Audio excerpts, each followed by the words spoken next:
let's just say if you're in a chess match and hip hop, say you're an aspiring hip hop artist. And you look up to certain people like, say, Jay-Z or Kanye West. That would be your kings, rather. And then you've got pawns, you got your people around you that, are just making moves that are not making as many moves as the actual higher-up players.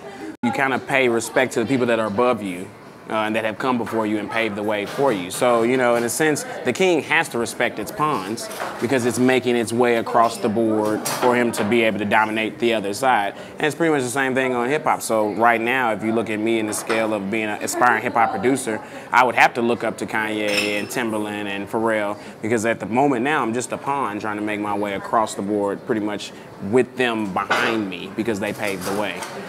Say, for instance, I'll use Timbaland, that's my favorite producer, so I use him as the example.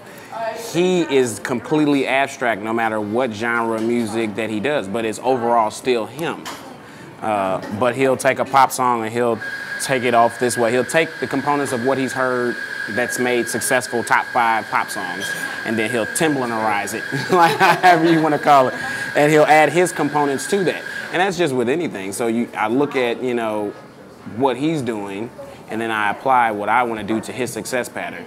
And I try to capture that and then add my own little part to it. I just plan to, my style, whether it be music, fashion, just the way I carry myself, to just spread across my peers and people under me, and maybe some people above me too, to be able to get them to look at me as in the sense of, well, he did this, this, and this, and I need to do what he did and then add this to it. So that I could just be another chain link in the side of, progressing society.